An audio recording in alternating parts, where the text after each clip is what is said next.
Assalamualaikum warahmatullahi wabarakatuh. Selamat datang di channel YouTube Indri Tiffany.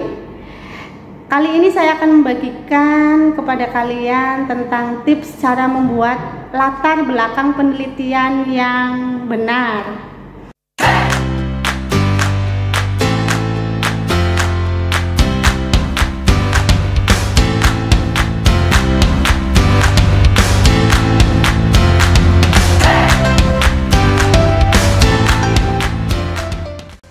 Di sini saya akan berbicara mengenai hal-hal atau kesulitan yang dialami selama pengerjaan karya tulis ilmiah atau KTI.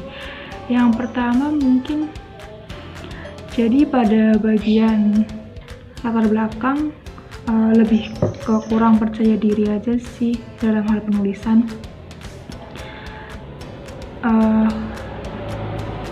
Misal pada bagian citasi atau parafrase, takutnya ketika saya sudah menyusun kata-kata atau pernyataan, takutnya malah dikira menjiplak atau memplagiat karya orang lain. Sulit dalam menentukan latar belakang. Ketika sudah mulai mengerjakan bab 1, lalu kami kesulitan dalam menentukan latar belakang.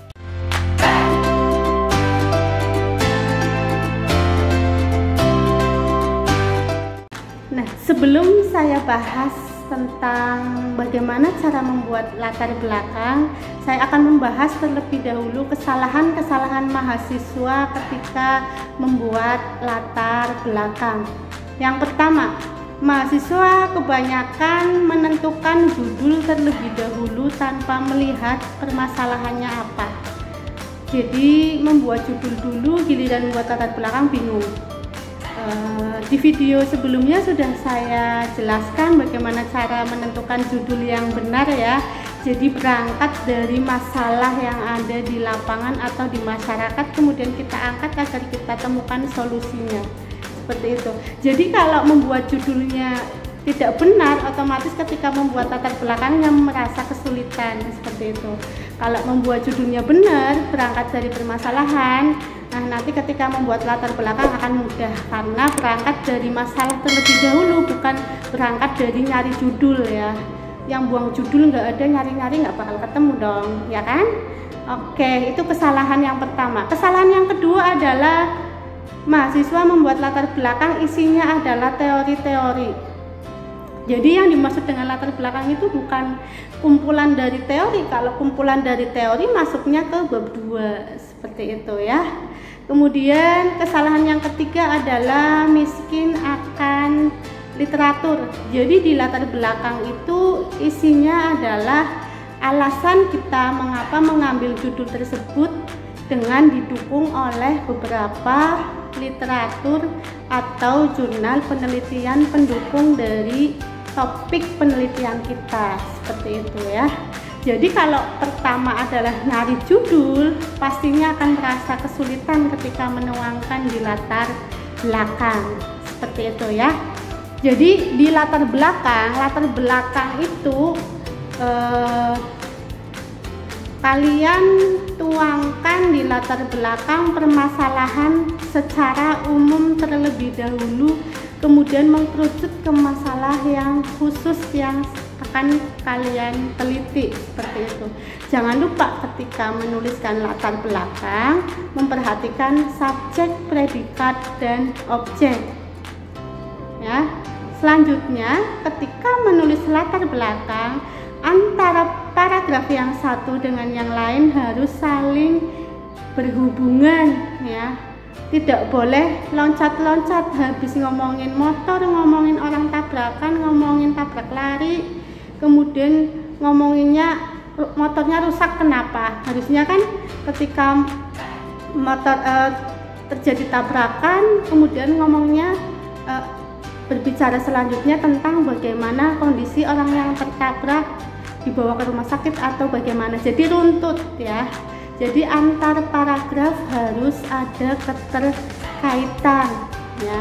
Dimulai dari masalah yang umum menuju ke masalah yang khusus, seperti itu.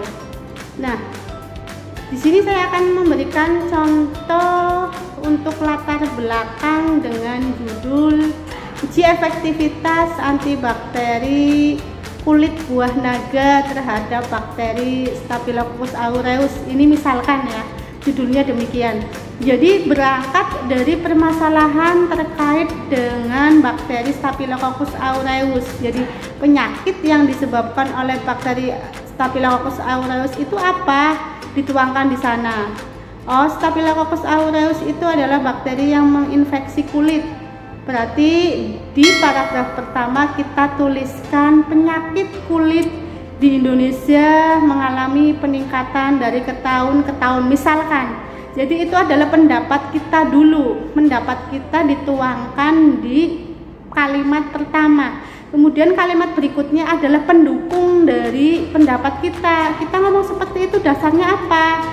Kita cari data statistik ya di jurnal.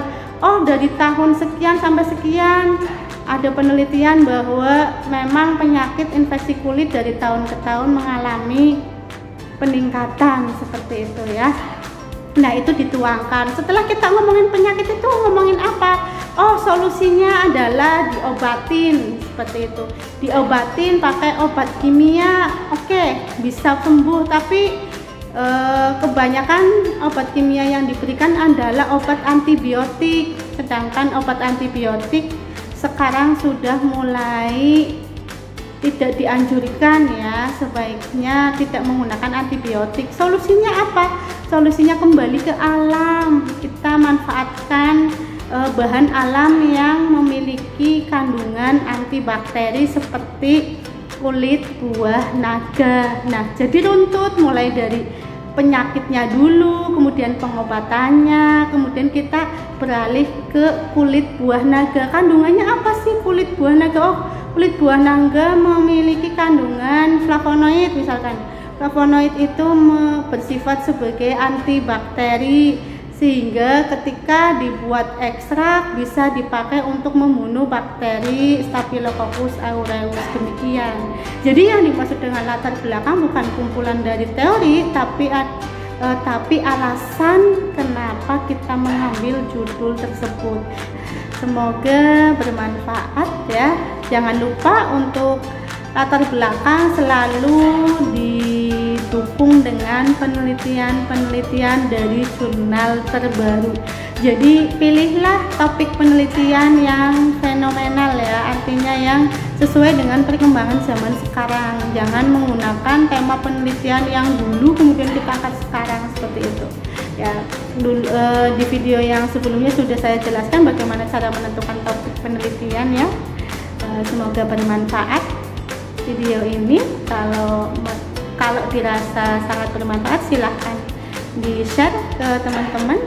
Sekian dari saya. Saksikan untuk pembahasan pembuatan rumusan masalah dan tujuan di video berikutnya. Assalamualaikum warahmatullahi wabarakatuh.